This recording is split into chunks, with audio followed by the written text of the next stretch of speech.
Good evening, everyone. I'm Laura Ingraham. This is the Ingraham Angle from Chicago tonight.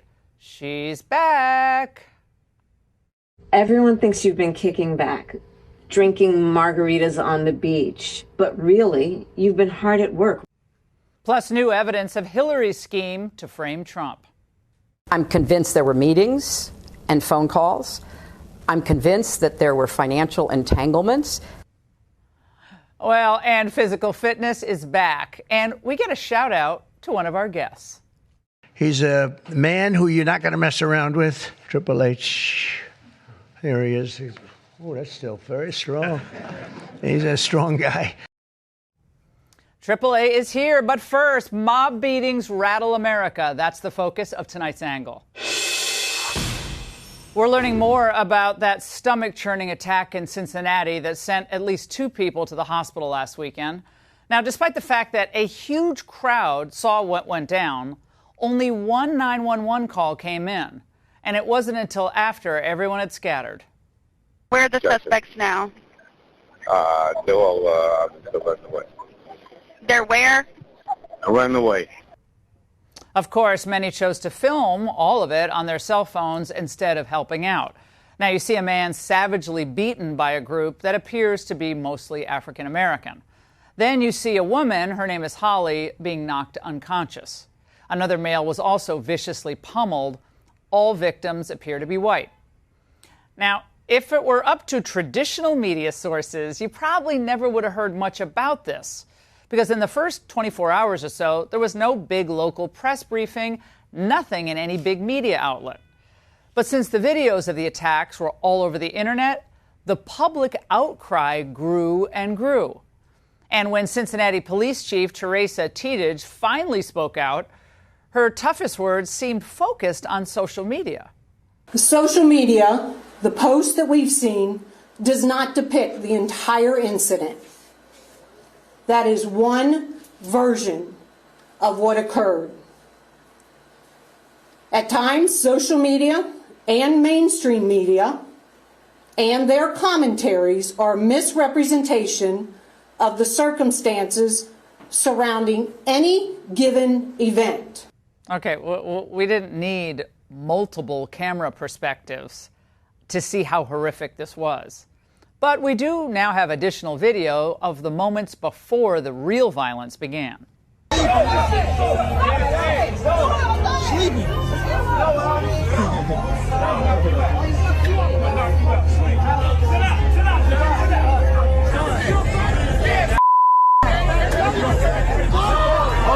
Sleep him, yup. Get him up out of here. Get him up out of here. Yeah, so sure, there was a skirmish between a few people, and the white male seemed to make the first contact, but the contact looks like kind of a shadow boxing light slap.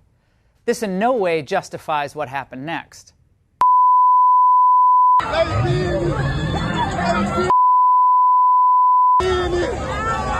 Now, there are 3 suspects in custody so far: Jermaine Matthews, Decry Vernon, and Montianez Merriweather. Detectives in Cincy say Merriweather is seen on video whispering to another man before blindsiding the victim from behind. His mother explained what happened in that moment. Clarissa Merriweather told a local news station that the victims were Russians and that her son was heard on video asking, "You want to mess with them?" Then he slapped the first guy. She went on to say her child is not a thug. He's on the honor roll and has 5 children. Well, her child is 34 years old. I don't care if he's valedictorian. This was an inexcusable, depraved attack. Now, according to police testimony, Merriweather coordinated this with another suspect, Jermaine Matthews. Again, they're not teenagers. Matthews is 39, Merriweather again 34. Decira Vernon, also arrested, is 24. But the reaction from the city's leadership reminds us of why Democrat-run cities are in such trouble. The mayor of Cincinnati, Aftab Purval, has been on a family vacation in Vancouver. Just a few hours ago, he announced he's doing a press conference tomorrow.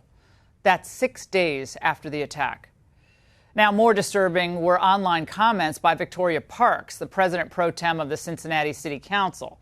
On her private Facebook account, she wrote that the victims begged for that beatdown.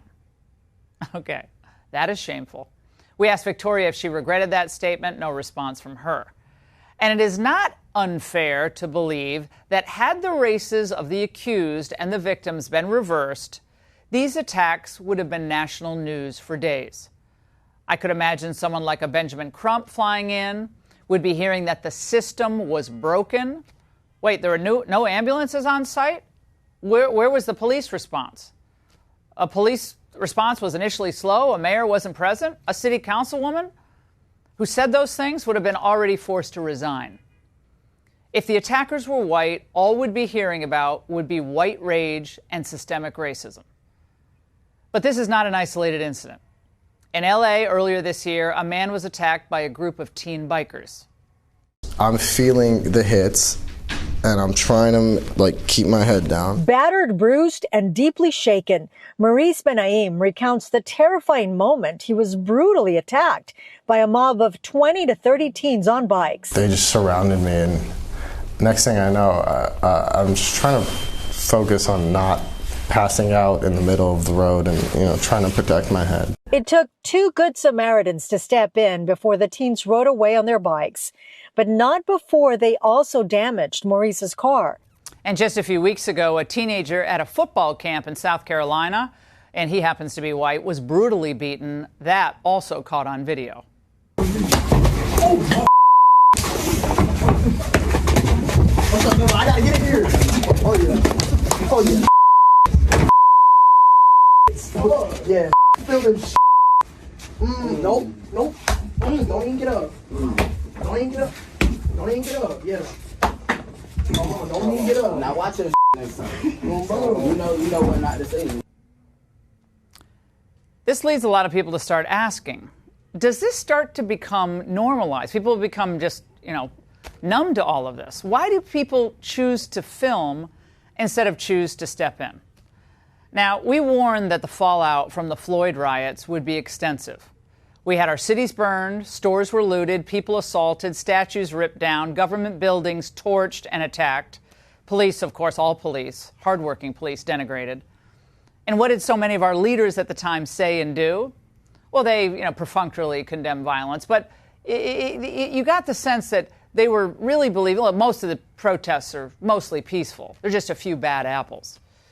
They pulled back law enforcement. They excused criminality in some cases as almost a type of catharsis. You have a right, young people, to be angry. Race was used as a weapon to justify, in some cases, almost anything. Tonight I'm saying this just has to stop. Law and order has to be restored. Racism in either direction does not justify violence, and it certainly doesn't excuse shoplifting or vandalism either, whatever your skin color. Parents, you need to parent. Stop making excuses for your kids. Start setting boundaries and start setting them early.